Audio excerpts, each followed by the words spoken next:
YouTube, family, friends, what's going on, people? Oh man, today I'm gonna switch it up a little bit. You're gonna see my nerdy gamer side today.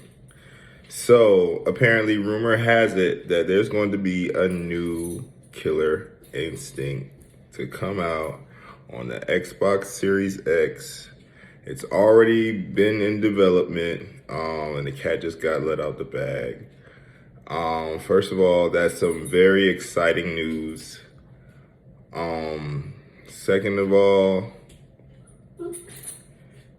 it's very important that this goes well. If you're not familiar with the original Killer Instinct that came out in 1994 and just, hit the arcades with this dominating force of just grandiose, spectacular creativity, ingenuity. The game was way ahead of its time, man. The game was so ahead of its time. It looked better than anything you have ever even imagined. It just did. It just did. And for that to be a fighting game of that magnitude, like when it came out, it was almost scary. Like, I think I was like, okay, let's do some math here. I had to be like 8, 9 years old when that game came out, man. And I remember,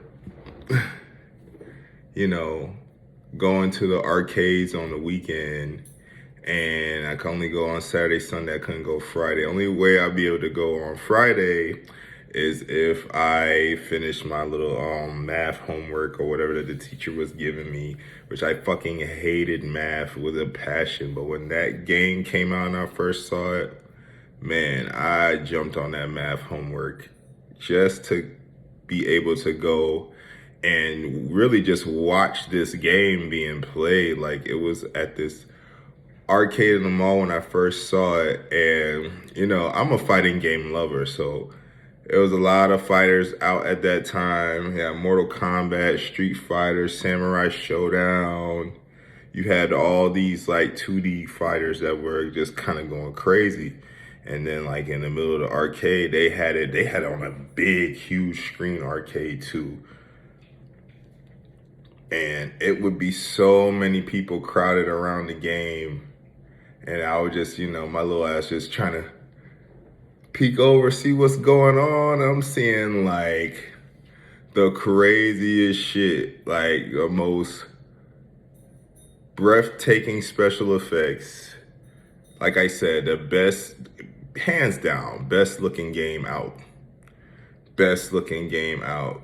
Like, the realism even trumped Mortal Kombat. The gameplay outclassed Street Fighter. It was outclassing everything.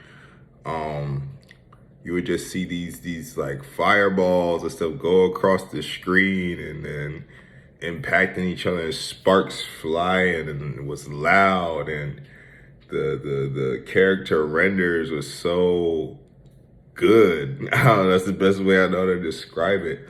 And like, it just like, the game just like, even if you were like trying to walk away and not pay attention, you hear like a combo breaker or killer combo, ultra. The game just kind of drew you in, man. So that's the nostalgia piece. And when it eventually came on NES, I was like, I need to get good at this game. This was one of the few games that probably started me being like just like a gamer, like especially for fighting games. Like, I really wanted to be good at this game, and I eventually did become good at it. And the hype wasn't as much as an arcade, but it was pretty damn close. I remember I used to go to the rec center like a summer camp or something, and they used to be able to play video games. They had like a video game period, and Killer Instinct was one of the games I always wanted to be like first in line to play, and like never get taken off. So I said all that to say with this new one, because they did another Killer Instinct in 2013. The good people at Double Helix, and then eventually Iron Galaxy. I really feel like they did the best that they could with the time and the budgeting that they had. They basically had no time and no budget, and the game did very well. The game played very well. I would say that's one of the main things that stood out with the game. The gameplay is excellent in the new Killer Instinct, the latest installment.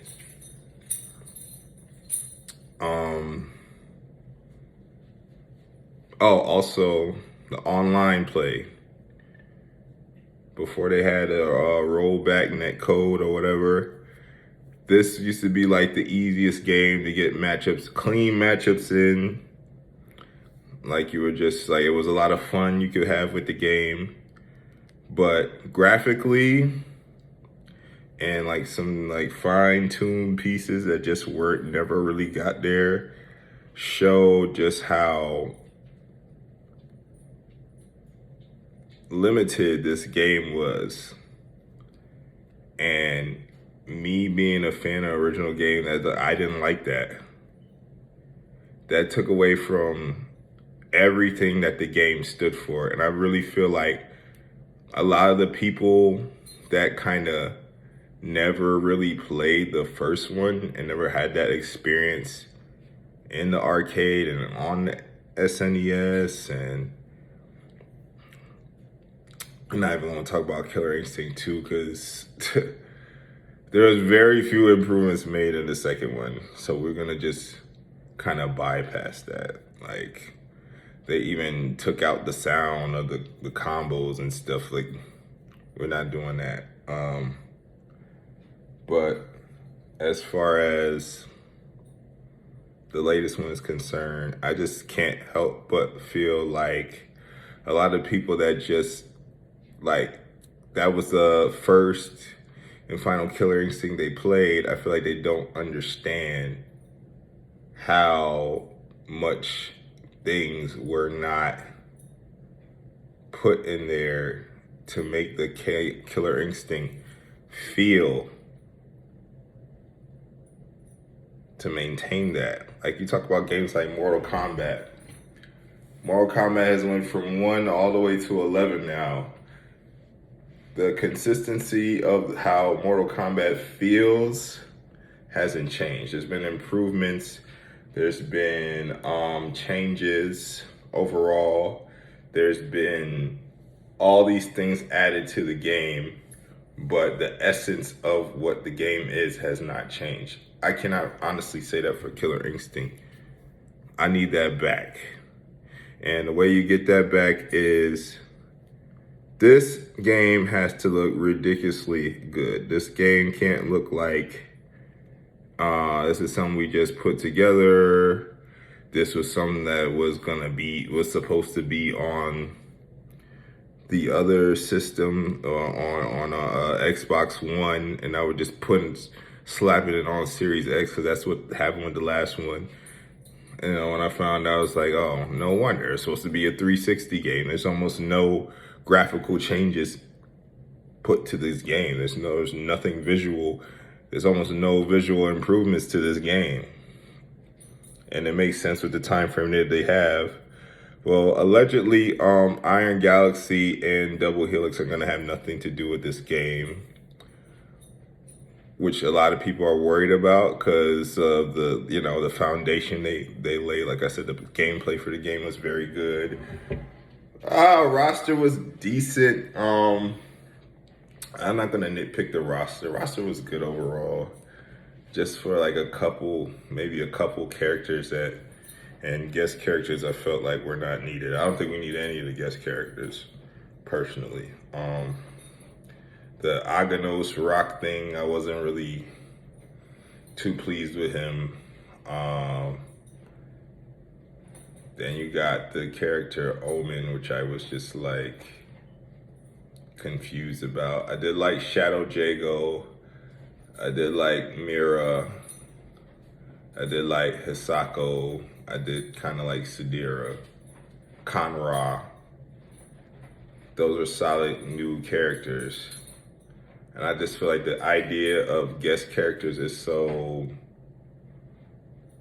again, pulling away from that essence of Killer Instinct. When Killer Instinct first arrived, it was all pop culture. Everybody was pop culture, and like it was a culmination of the popular fighters that were out at the time.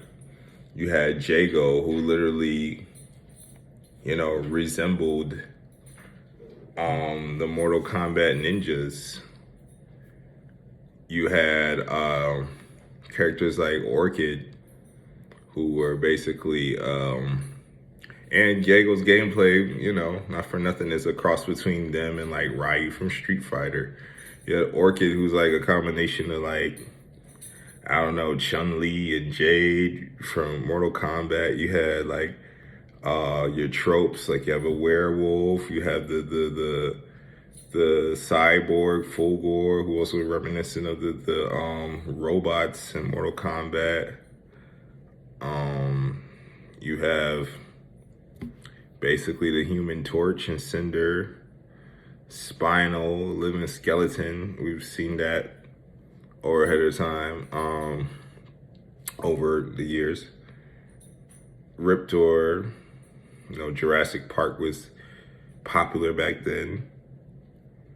And, so many of those characters kind of pulled from the pop culture. And I don't see why they can't do that again today, rather than just being lazy and bringing in some guest characters for the sake of some, casuals to play the game. But the big mystery of this game is who's developing it.